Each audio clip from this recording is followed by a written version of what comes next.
Sorry, okay. Maybe I'm slow. I don't know. Is that supposed to be Putin? Whoa. There's Ireland. There we are. So today we are going to check out what would happen if Russia invaded the United States of America. And unfortunately, this is not just a total hypothetical. It could happen if a chain of events were to go in place right now. What does she mean by that? Now, as you guys know, I am not political. My personal belief is all the people in politics are mad. And when it comes to war, right now, it seems to be a thing that is an inevitability in certain cases, but I am for peace, not war.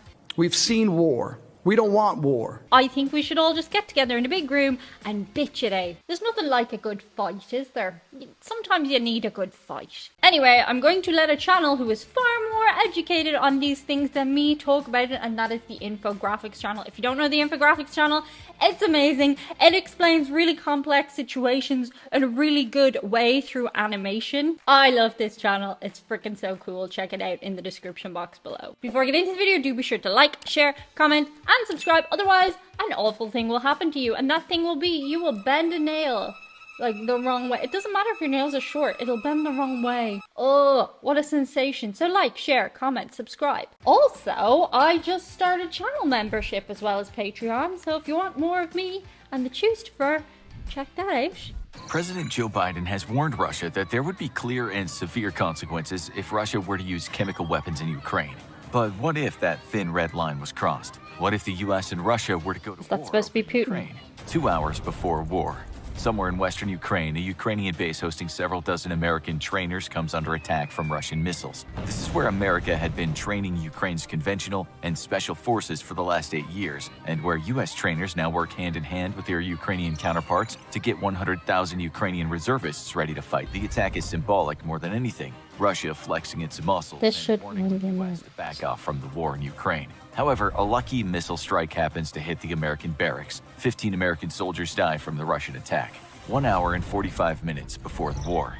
The casualties are quickly confirmed and... Sorry, okay. Maybe I'm slow. I don't know. Maybe I just take longer to get to what they're getting at. It's a hypothetical situation. Okay, gotcha. Relayed back to Washington, D.C. via the U.S. military's advanced extremely high-frequency satellite network. The constellation of 6 satellites sits in geostationary orbit and relay data via jam-resistant communication links for the US, Canadian, Australian, Netherlands, and British militaries. News of the casualties are on the president's desk just 2 minutes after the attack occurs. President Biden immediately calls for an emergency session of Congress. 15 minutes before war. The deaths of U.S. service members is unacceptable to the American people. Russia has been warned that any attack against American supply convoys or personnel would be an attack on America itself. 5 minutes before war. Addressing the world and the nation via the White House Oval Office, President Joe Biden announces a declaration of war by the United States of America against the Russian Federation. He makes it clear that the military objectives of this war are to neutralize Russian forces in Ukraine and liberate the eastern occupied regions. U.S. ground forces will not be entering into Russia itself. This is an attempt to limit the escalation of hostilities and prevent an immediate escalation to nuclear conflict. Good strategy. Delivering his remarks, the United States military is already on the move. War, Hour 1. From the decks of U.S. ships across the world's oceans, SM-3 missiles modified to carry out anti-satellite attacks fire into the sky. Their targets are Russian military and civilian satellites that help provide communications and GPS navigation to Russian military units. American F-15s aid in the attack, launching their own anti-satellite missiles from high altitude. The attacks are limited and focused. Destroying a satellite in orbit causes a massive debris cloud that can damage or even destroy friendly satellites. Russia, which also has been preparing for the possibility of war with the U.S. ever since the start of the invasion in Ukraine, responds with its own attacks against American satellites. However, Russian weapons are greatly limited in number. Only 2 of the American advanced extremely high-frequency satellites are neutralized in this way. By comparison, Russian GPS is rendered completely ineffective due to kinetic strikes and electronic attacks against the Russian space network. We did a video here on this channel before. I think it was Don't Mess with the US or Why You Shouldn't Mess with the US. You want to look back and understand with me a bit more of like all the things the USA has ready to go in the event of war. There's a lot of things. An American submarine, having secretly transited into the Black Sea weeks ago, launches its own attacks against Russian naval facilities in Sevastopol and occupied Crimea. Russian air defense units detect the incoming barrage of missiles and begin to go to work. S-400 and older S-300 units track the incoming missiles. American cruise missiles are subsonic and easy prey for advanced air defenses. And Russia boasts some of the best in the world. However, this first salvo is immense, and while dozens of American cruise missiles are destroyed, some manage to slip through the blistering barrage of air defenses to hit their targets. However, some Russian submarines are on the prowl in the Atlantic and Pacific, and the hunt for these Russian infiltrators is on. By the end of the first hour of the war, U.S. troops in European bases are being recalled from leave for mobilization. NATO holds a hasty assembly, but most of the member nations do not wish to invoke Article 5. This was, after all, prompted by a strike on a Ukrainian facility that happened to hold American trainers. Only Poland agrees to join the American war effort, mostly out of necessity. Poland borders Kaliningrad and Belarus both, and will be pushed into the crosshairs of the Russian military anyway, as it's the only place the U.S. can stage a push into Ukraine. Kudos again for the incredible animation of these videos. It's interesting so far. It is very much a hypothetical, which I didn't think it would go down so much. I thought it would be more fact-based, like if this happened, or if this happened. It's gone on a very distinct story, which is fascinating to watch. And the facility is still not operational. Russia pummels the construction site with long-range missiles, but missile defenses manage to stem the bulk of the tide. A few slip through, causing some moderate damage that will ensure the facility will not be completed before the end of the war. Polish air bases also take a pummeling, but the ferocity of the strike is not as great as it was feared to be. That's because Russia has exhausted many of its precision weapons in the fight against Ukraine, and crippling sanctions have made resupply impossible. Russia produces almost none of the sophisticated electronics its advanced missiles need, and what started as a massive stockpile of thousands of missiles has been severely reduced. Any that remain will be needed to counter U.S. forces inside Ukraine itself. Meanwhile, some lovers out there are separating for war. Some American soldier watches his best friend die beside him while he struggles on a raft to survive. Mel Gibson's doing something. Hour 42. Hastily prepped for their missions, American B-2 bombers have been flying from home bases in the continental U.S. for the last 17 hours. Now, the stealthy planes have penetrated deep inside Russian air defense zones and unleashed their cargo on Russian radar and communication hubs. Oh, I know, I'm pretty immature. Inside of Kaliningrad. The goal is to shut down the military enclave's ability to defend itself from air attack, and thus pin massive contingents of Russian forces down, preventing them from launching an offensive into Poland. Hour 60. A Russian attack submarine scores a devastating blow on an American destroyer operating inside the Baltic Sea. This is one of Russia's most modern subs, and while not as capable as American counterparts, still a significant threat to the U.S. Navy in turbulent waters of the Baltic Sea. The submarine is pursued relentlessly by surface vessels working in conjunction with the airborne ASW aircraft, but manages to slink away, using a heavy storm as cover. Hundreds of American sailors die in the attack. Ooh, a storm? A multi-billion-dollar ship sinks beneath the waves. The Russian surface navy has yet to show itself in battle, sticking close to shore, where it's too dangerous for U.S. forces to target them. Day 4. Okay. A flood of cyber attacks rocks both Russia and the U.S. Ooh, this is the bit I'm really afraid of. Cyber attacks. If cyber attacks happen, we're all screwed. Screwed to high hell. Because I don't think people realize, well, some people, I realize, a lot of you realize, some people don't realize how much we rely on the internet for everything. Our banking, our stores, our transport services, my job. With both sides unleashing the full force of their cyber warfare capabilities against the other. The damage to civilian infrastructure on both sides is intense, but the U.S. proves more robust, and within 48 hours, American markets are operating as normal again. As shown in Ukraine, the Russian Air Force is not nearly as capable as once believed, though it is still very numerous. The U.S. has many times more planes, but for now, they're not in Europe, bringing a numbers parity to both sides. U.S. and Polish forces, however, have the advantage with superior sensors, while Russia has the advantage in maneuverability and thrust-to-weight ratio, making their planes deadly in dogfights. Unfortunately for Russia, the age of the dogfight is gone, and most engagements are carried out from beyond visual range. Scores of aircraft are downed in the fiercest air battles since World War II, with the This is the thing I know. They don't need to be up close and personal like they did in the big wars gone by. A lot of stuff can be operated from farther away. far away. Losses heavily on the Russian side. By the end of the first week of fighting, Kaliningrad is under serious threat from the air. But the United States has expended vast amounts of munitions in the attacks and must pause air operations to give time for rearming and refitting. For a few days, all is eerily quiet over the skies that were recently roaring with the sound of dueling jet fighters. Week 2. At the start of the second week of fighting, U.S. forces have begun to amass in Europe in significant numbers. It'll still take time for them to prepare for battle, and even America's vast logistics fleet will take months to ferry the U.S.'s There's Ireland. However, smaller and more mobile forces have already begun the trip to Ukraine, and a large number of attack helicopters are being amassed to repel the Russian ground assault in the Donbas region. They're simply waiting for the refitting of the U.S. Air Force so it can provide the needed air cover.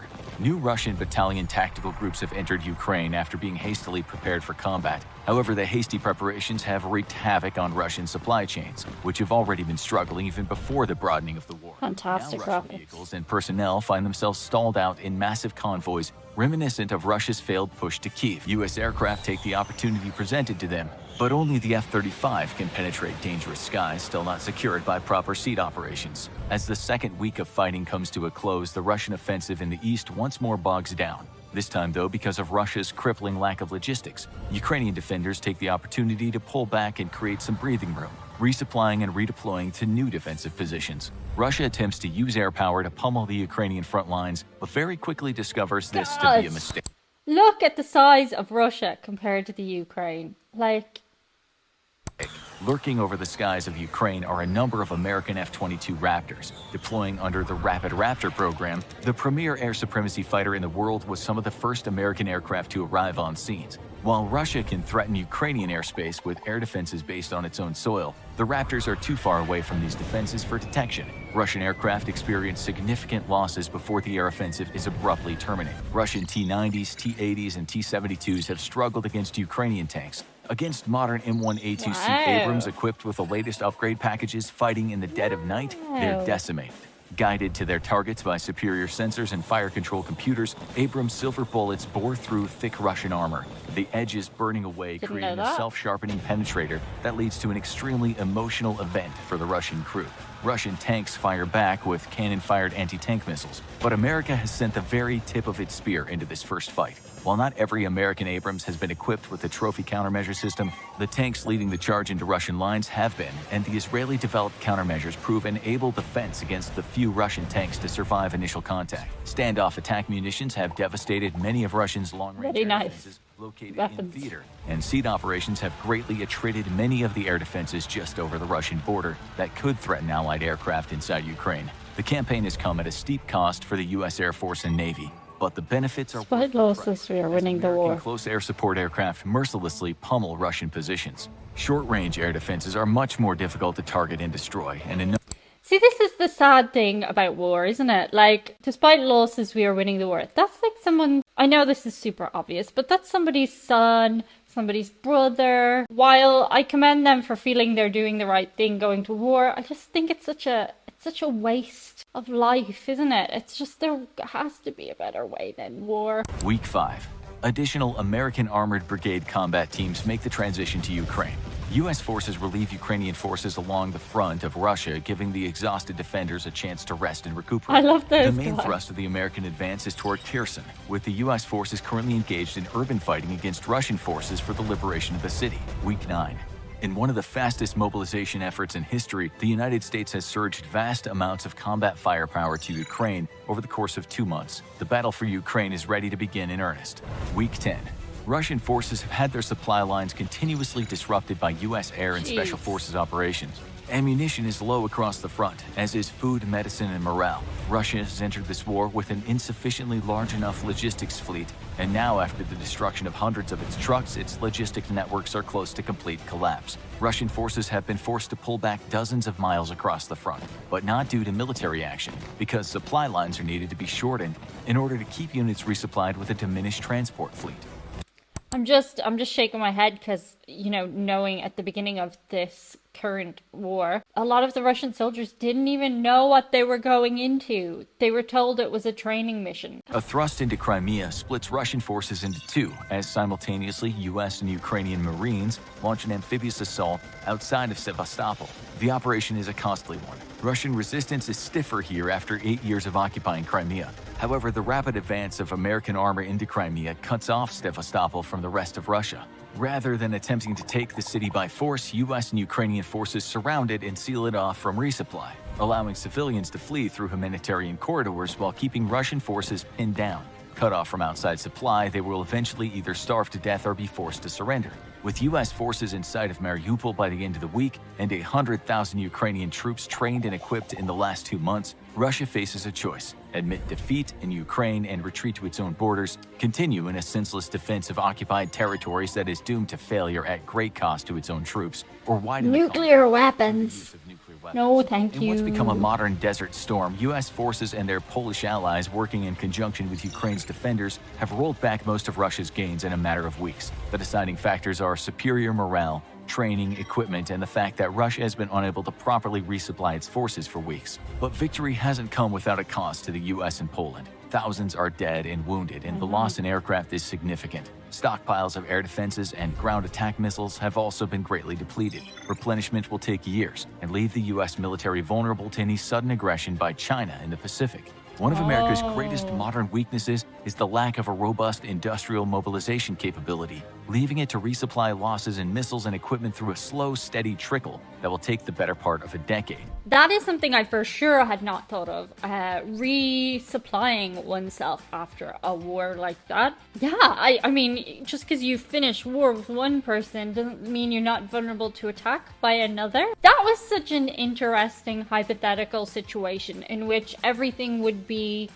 done in 2 months. Well, not everything, as they say, there would be ramifications after the fact, but it was super interesting. I greatly appreciate that channel and the work it puts into these videos and also the information it gives. Shout out to a couple of very special people. Our first shout out comes from Kim Sparks to Eric of Stories Telling Stories, the YouTube channel. Kim says his Spooktober stories remind me of how fun it is to read spooky stories without actually doing the work. Eric is also a patron and a viewer of this channel, so I'm going to put the link to his channel in the pinned comments, and if you could go and check it out and give him a little support on his Spooktober series, I think that would be absolutely deadly. And finally today, the always thoughtful Rickey Carey wants to shout out all the people who donate from the goodness of their heart new or light used coats and warm coats to others in need during the cold season. Rickey suggests we all try and check on others to make sure they stay warm this season. That is such a thoughtful, kind sentiment. Thank you so much, Rickey. That's it for today. See you guys on the other side. Bye. Excuse me, were you trying to drink water during this video, making a lot of noise? Chewy, I can hear you. Stop. Oh my god, you look huge. You look huge on camera. Were you trying to drink your water while I was trying to do a video? You were. You were. It's toasty. Chewy doesn't drink water for hours, but when mommy starts rolling the camera, I'm toasty.